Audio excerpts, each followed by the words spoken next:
Well, Carlton play Port at Amy. Port's last ever game at Footy Park. It's going to be a cracker. Hey, Carlton win, they're in the eight. They're in. And this bloke plays a pivotal role too. Simple as that. Our next guest, you're right, Carlton Gunn. 262 great games. Well, I dare not say it, but he's not his spring chicken anymore. He might just be getting on a little bit. Heath Scotland, our guest. Heath, thanks for your time.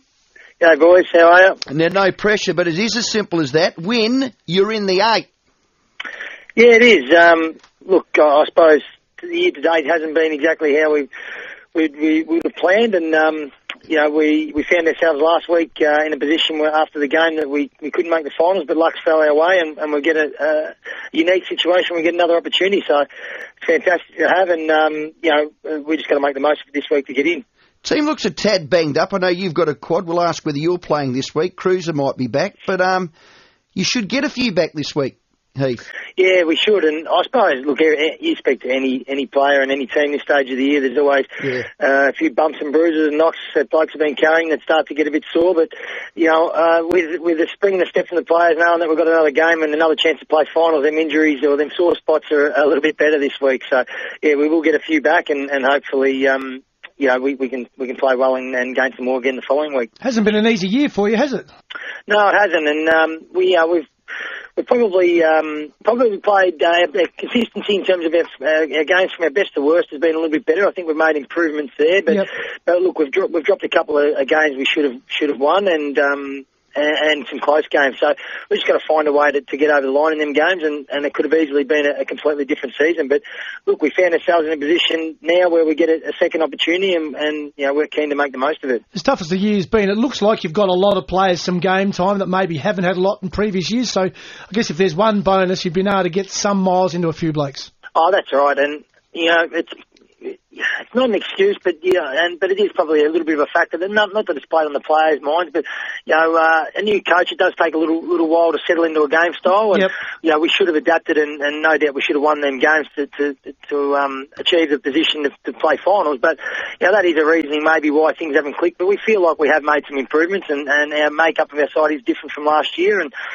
some players have gotten opportunities that mightn't have in the last couple of years, and some players that haven't that probably were regular players. So it is a little bit of a different team, and like I said, we've got a unique situation where we get a second chance, which has never happened before in the competition, and we're keen to make the most of it. Heath, what's been the biggest tweak under Mick that you've found difficult to nail down? For us, it's about closing the games out. We've had games in previous years where we've been probably out of the game and blown away by 40, 50 points. We haven't really had any big losses. Sorry, like that. Maybe one against Collingwood was a bit of a bad loss, but I suppose for us it's the 3-goal or 2-goal losses that could easily be wins, or under a goal sort of losses. We've got to close that gap. We've made some inroads, but it's just probably that mental toughness to get over the line in some of them close games, and the games we should win, I suppose, that we've dropped. It's probably been disappointing. I'll tell you what, you don't need to be a road scholar to work out. You would have won on the weekend if you could kick a damn goal. Have you done some goal kicking this week as a team, Heath? Yeah, that was disappointing.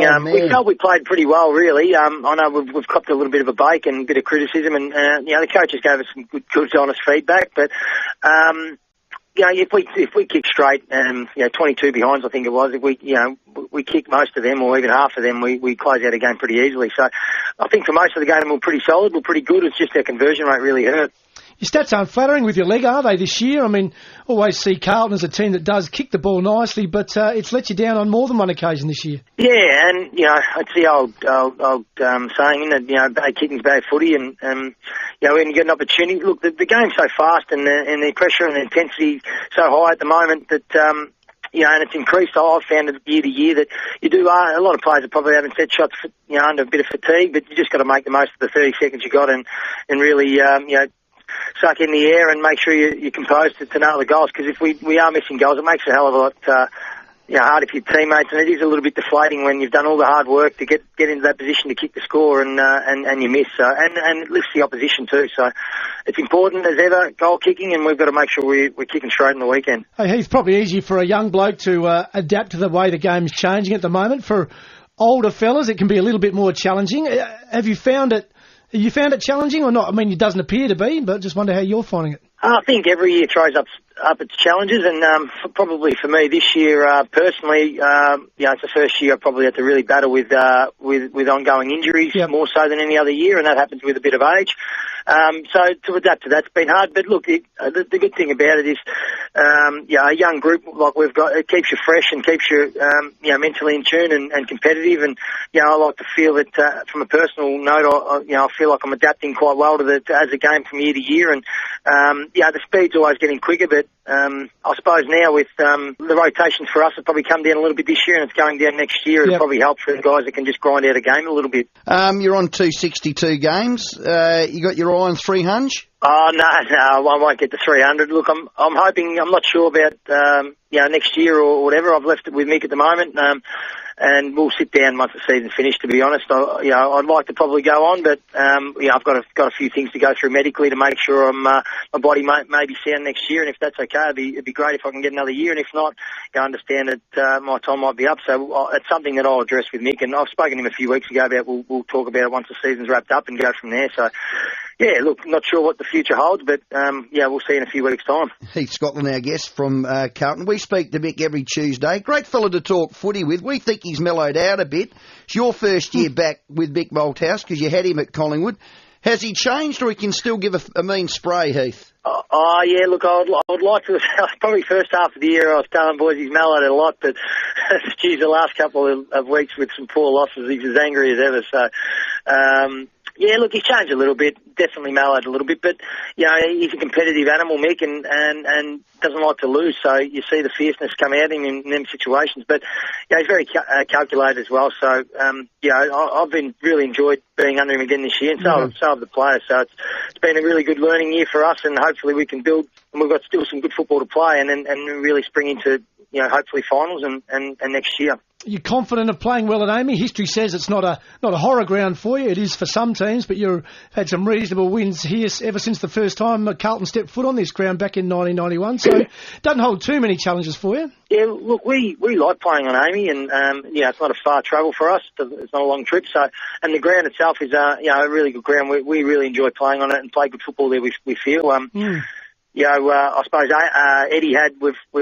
we tried to rectify our poor performances there, and we've had a poor history there. But Amy, like you said, we've tended to play pretty well, so we don't hold any fears about that ground and really look forward to playing on it.